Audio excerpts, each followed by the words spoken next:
Hello friends, अब आते हैं चैप्टर नंबर 7.2 में, जो कि है sustainability reporting and global reporting initiative. Right, section E का जो है recent development in financial reporting का, ये है चैप्टर नंबर 7.2, ये है सेकंड चैप्टर। राइट, तो चैप्टर नंबर 7.1 हम लोग अच्छे से पढ़े थे about 4P bottom line reporting. Right, and ये चैप्टर भी जो 7.2 है, ये चैप्टर भी बहुत इंपॉर्टेंट है for the purpose of examination. MCQ type या फिर शॉर्ट नोट्स टाइप क्वेश्चन आ सकता है इस टॉपिक के अंदर। राइट, तो without any further delay let's get started. तो सस्टेनेबिलिटी रिपोर्टिंग क्या है, what are the different types of forms, how to report about sustainability and global reporting initiative, and what are the different types of benefits of sustainability reporting. Right, तो इतना ही हमको पढ़ना है। तो अब सस्टेनेबिलिटी का overview, that is balancing economic viability with social, environmental and spiritual factors. ये हम लोग चैप्टर नंबर 7.1 के अंदर अच्छे से पढ़ कर आए हैं, जो ट्रिपल बॉटम लाइन के अंदर। Right, social, environmental and spiritual factors क्या है। सस्टेनेबिलिटी का मतलब है हमें पैसा कमाना है, लेकिन साथ ही समाज, पर्यावरण और धार्मिक मामलों को भी ध्यान में रखना है। राइट, ये सोचना है कि सब कुछ एक साथ चलना चाहिए। Balancing economic viability with social, environmental and spiritual factors.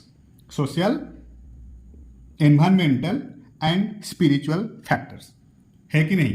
तो सस्टेनेबिलिटी का मतलब है हमें पैसा कमाना है, लेकिन साथ ही समाज, पर्यावरण और धार्मिक मामलों को भी ध्यान में रखना है। एंड हमेशा ये सोचना है कि सब कुछ एक साथ चलना चाहिए। That is you can say balancing economic viability with social, environmental and spiritual factors. ये है sustainability. Now what are the different type of forms of sustainability, ये क्वेश्चन आ सकता है। तो इसमें 3 मोस्ट इंपॉर्टेंट फॉर्म्स होता है सस्टेनेबिलिटी का।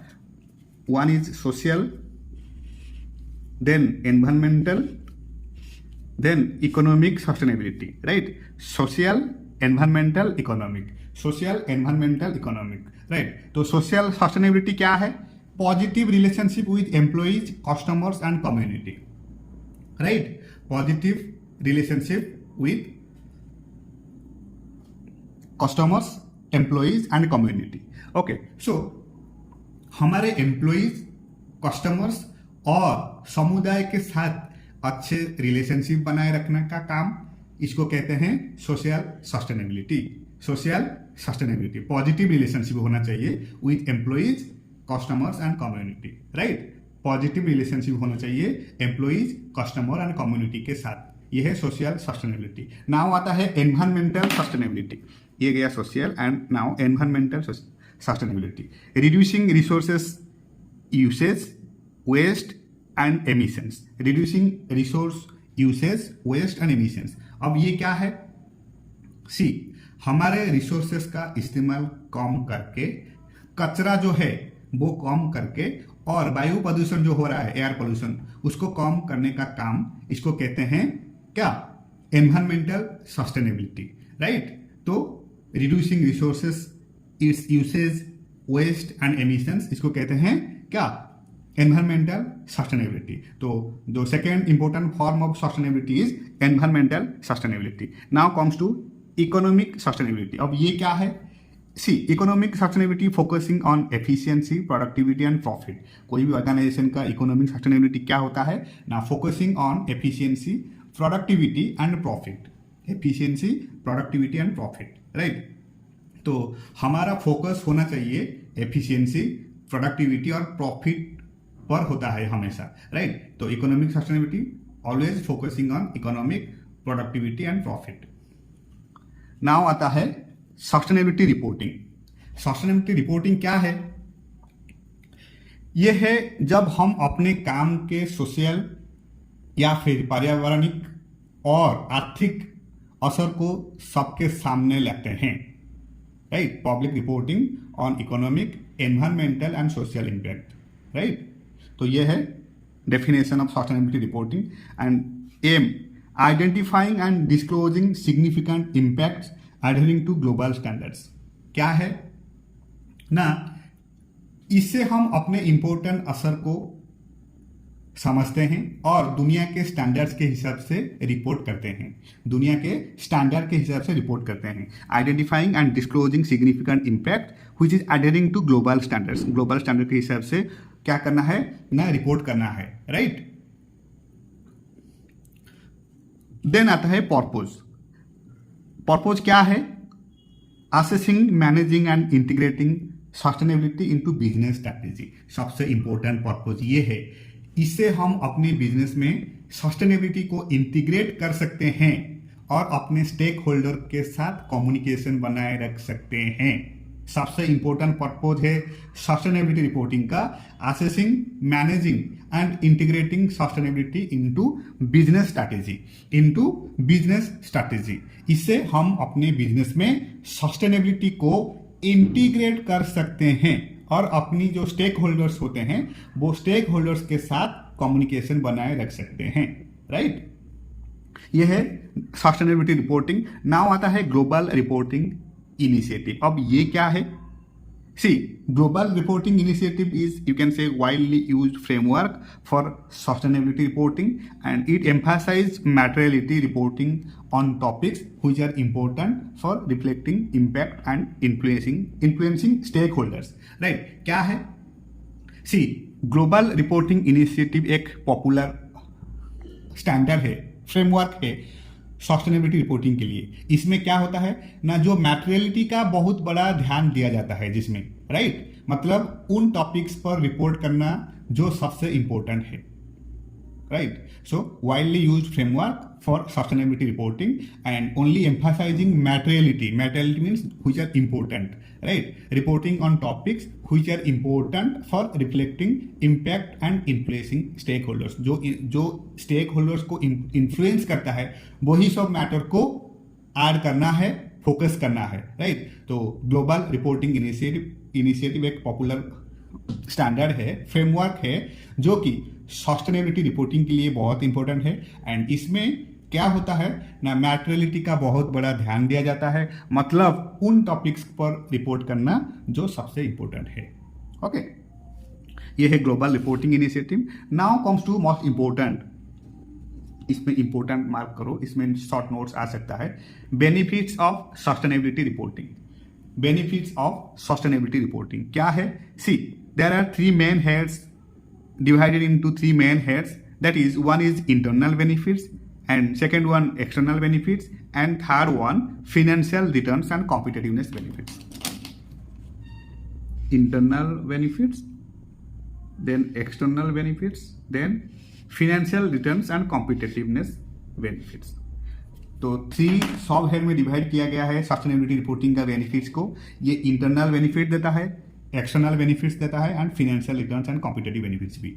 तो पहले समझते हैं कि what are the internal benefits of sustainability reporting, right. तो इंटरनल बेनिफिट्स क्या है? Understanding risk and opportunities, improving performance and efficiency, right. ये रिस्क एंड अपॉर्चुनिटीज को अंडरस्टैंड करता है and improving performance and efficiency. कैसे? सी, हम अपने रिस्क और अपॉर्चुनिटीज को समझते हैं और अपनी परफॉर्मेंस को सुधार सकते हैं, right. So this is called internal benefits, understanding risk and opportunities and improving performance efficiency. And external benefits क्या है ना? Mitigating negative impacts, enhancing reputation and brand loyalty. क्या है? सी, एक्सटर्नल बेनिफिट्स मीन्स बाहरी फायदा. कैसे? इससे हम अपने नेगेटिव असरों को कम कर सकते हैं, अपनी रेप्यूटेशन को बढ़ा सकते हैं और ब्रांड की लॉयल्टी को भी बना सकते हैं, राइट. इसको कहते हैं एक्सटर्नल बेनिफिट्स. सस्टेनेबिलिटी रिपोर्टिंग के थ्रू क्या कर सकते हैं ना, मिटिगेटिंग नेगेटिव इम्पैक्ट को कम कर सकते हैं. Then enhancing reputation and brand loyalty, अपनी रेपुटेशन को बढ़ा सकते हैं और ब्रांड की लॉयल्टी को भी बना सकते हैं. यह है external benefits of sustainability reporting. Now आता है financial returns and competitiveness benefits of financial returns and competitive benefits. क्या है? See, improving reputation, risk management and supply chain operations. Reputation को इम्प्रूव करता है, रिस्क मैनेजमेंट में हेल्प करता है एंड सप्लाई चेन ऑपरेशंस। इससे हमारी रेपुटेशन और कंपटीशन पावर भी बढ़ जाती है, इंक्रीज हो जाती है। वो इसलिए हम रिस्क को मैनेज करते हैं और सप्लाई चेन को भी सुधार लेते हैं। Okay, so financial returns and competitiveness benefits ये है improving reputation, risk management and supply chain operations. हमारी रेपुटेशन और कंपटीशन पावर भी बढ़ जाती है एंड वो इसलिए होता है हम रिस्क को मैनेज करते हैं एंड साथ साथ जो सप्लाई चेन होता है वो सप्लाई चेन को भी सुधार लेते हैं, राइट। तो ऐसे ही financial return and competitiveness benefits मिलता है फ्रॉम सस्टेनेबिलिटी रिपोर्टिंग। तो ओवरऑल देखा जाए तो sustainability reporting contributes to positive outcomes across financial, reputational and operational aspect, emphasizing the importance of balancing economic, social and environmental considerations. Okay, so sustainability reporting contribute करता है positive outcomes across financial में, reputation of the organization and also operational aspect. Okay, and emphasizing the importance of balancing. क्या क्या balancing करता है? Economic, social and environmental considerations. Okay, so this is it all about sustainability reporting and global reporting initiative chapter number 7.2. तो मैंने इसको बहुत simplified करके लिखा हूँ, राइट। बुक्स में 3-4 पेजेस है चैप्टर 7.2 का, बट यहाँ पर मैंने इसको सिंप्लीफाई करके पूरे शॉर्ट नोट्स टाइप जो एग्जामिनेशन पॉइंट ऑफ व्यू के लिए इंपॉर्टेंट है वो सब की पॉइंट्स को ऐड करते हुए उसको इसका मीनिंग भी लिखा हूँ, so that it will be very easy for us to revise multiple times at the time of examination. Okay, so thank you so much for your time, thank you so much for your supporting and happy studying. And अगर आपको मेरे ये video classes अच्छे लग रहा है तो आप प्लीज़ शेयर करें, सब्सक्राइब करें, राइट, एंड अपने दोस्त लोगों को शेयर करें, so that I will be more motivated to share like all the video classes of corporate financial reporting, चाहे वो सेक्शन ई हो, सेक्शन डी हो, सेक्शन ए हो, तो सब कुछ मैं शेयर कर सकता हूँ, सिर्फ मोटिवेशन की ज़रूरत है, right. So thank you so much for your time, happy studying.